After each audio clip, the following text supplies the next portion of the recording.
దేవుని భయముతో బ్రతికే బ్రతుకు ముఖ్యం. దాన్ని ఒరిజినల్ బ్రతుకు అంటారు. దాన్ని ఆధ్యాత్మికంగా బ్రతకటం అంటారు. ఆధ్యాత్మిక జీవితమునికి స్వాగతం.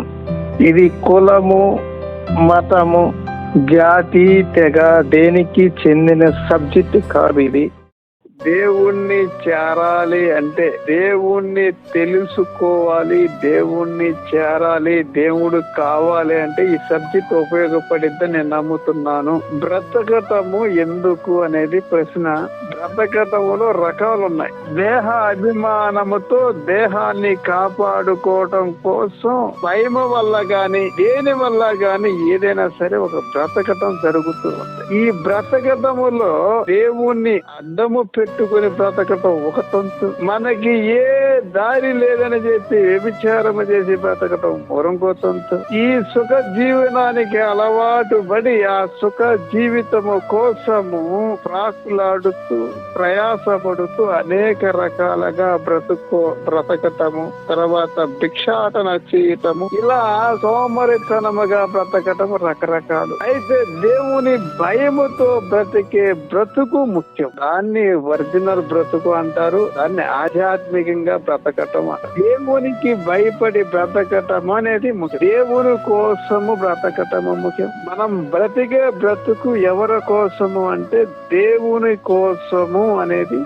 అంతేగాని ఆకలి అవుతుంది అని దొంగతనాలు చేయటం, అయ్యో మాకు సరిగా గడవటం లేదని వ్యభిచారాలు చేయటం, తర్వాత ఇట్లా రకరకాలుగా బ్రతుకుతూ ఇలాంటి బ్రతుకులు అన్ని వ్యర్థము అంటున్నాను. బ్రతకటము కష్టమైతే నిన్ను ఎవరైతే సృష్టించారో ఆ సృష్టికర్త దగ్గరికి వెళ్ళి ప్రార్థన చేయాలి, దేవుణ్ణి అడగాలి. అలాంటిది పోయి భయం లేకుండా దేహాన్ని కాపాడుకుంటూ దేహం కోసము ప్రయాసపడుతూ రకరకాల పోకడలు వేస్తూ ఉంటారు. మళ్ళీ పెద్ద పెద్ద ప్రసంగాలు చేస్తూ ఉంటారు కొంతమంది.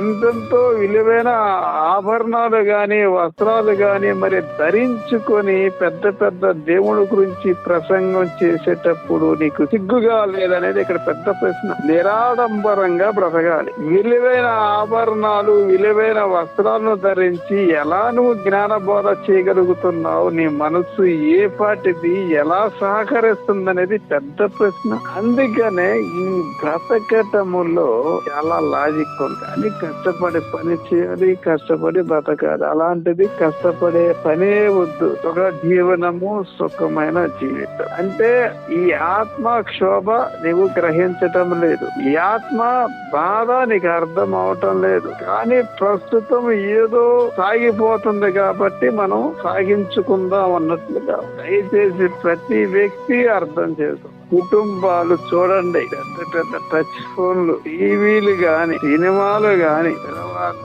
బూతు పాటలు గాని, తర్వాత దేవుడికి వ్యతిరేకమైనవి సంగీతము గాని, దేవుడికి వ్యతిరేకమైన క్రియలు గాని, మతం అంతా ఇల్లు మతము పాయిజన్ అయిపోయింది. అక్కడ ఏదో ఒక పటం పెట్టుకుని టెంకాయ కొట్టావు, లేకపోతే ఒక పటం పెట్టి సాంబ్రాన్ని కట్టి ఎరిగిచ్చావు, పటం పెట్టి ఏదో పూజ చేసావు, లేకపోతే ఒక బైబుల్ పెట్టి ప్రార్థన చేసావు, లేకపోతే మోకాలు దండేసి ప్రార్థన చేసావు. కానీ ఈ కుటుంబం మొత్తం ఎలా ఉంది అంటే చిందరవందరగా ఉంది. చక్కగా అందరూ కుటుంబ సమేతముగా కలిసి చక్కగా అందరూ కలుసుకట్టుగా చక్కగా ఒక చోట కూర్చొని ప్రార్థన గాని ఏదైనా ఒక భజన గాని ధ్యానం గాని కుటుంబంలో చేసుకుంటూ ఇలాంటి సినిమాలు గాని భూత సాహిత్యాలు గాని ఇలాంటి ఏది నాటి ఎలా చేయకుండా పగడ్బందీగా దాన ధర్మాలు వస్త్రదానాలు చక్కగా ఒక కుటుంబం భక్తి మార్గంలో ఉంటే ఆ కుటుంబంలో దేవదూతల స్థానం ఆడుతూ చీకటి అనేది ఉండదు.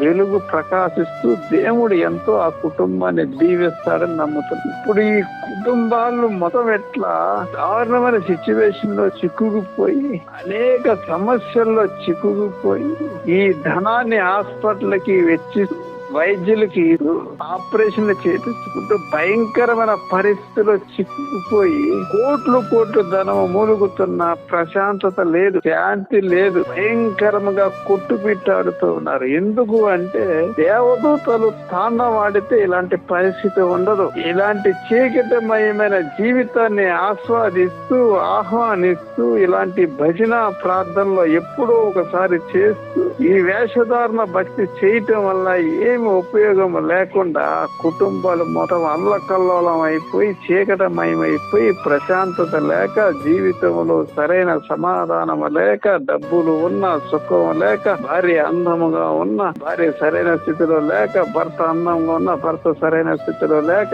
ఈ త్రాగుడని జోదాలని భయంకరమైన సిచ్యువేషన్ లో ఈ కుటుంబాలని కొట్టుమిట్టాడుతూ ఏదో ఒక ఆదివారం ప్రార్థనని లేకపోతే ధ్యానమని ఆ గుడని ఈ గుడని ఈ చర్చ్ అని ఈ మందిరం అని ఈ భజనే సరిపోతుంది. కానీ లోన భజన లేదు, మనస్సులో క్వాలిటీ లేదు, మనస్సులో నికాల్సి లేదు, మనస్సులో పరిశుద్ధత లేదు. ఈ మనస్సుని లోకం వైపుకి తిప్పి లోకంలో ఉన్న అవి కావాలి ఇవి కావాలి అంటే ఆ సుఖము ఏసీ అని అది అని ఇది అని అనవసరమైన ప్రయాసలు చేస్తూ ఈ ఆత్మని నరకప్రాయం చేస్తూ ఉన్నారు. ఈ ఆత్మ మగ్గిపోయి భయానకమైన క్షోభలో చిక్కుకుపోయి దారుణమైన సిచ్యువేషన్ లో ఉన్నారు. ఈ దారుణమైన సిచ్యువేషన్ లో భయంకరంగా కొట్టుమిట్టారు. ఓట్లు కొనటం కరెక్ట్ కాదు, ఓట్లు అమ్మటం కరెక్ట్ కాదు, అది దేవుడికి వ్యతిరేకము.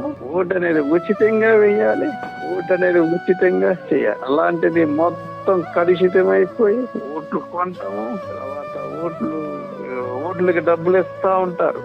ఆ డబ్బులు తీసుకోవటం మళ్ళీ మామూలు భజన, చెక్క భజన, రామ్ భజన, ఏసు భజన, అన్ని భజనలు జరుగుతా ఉంటాయి.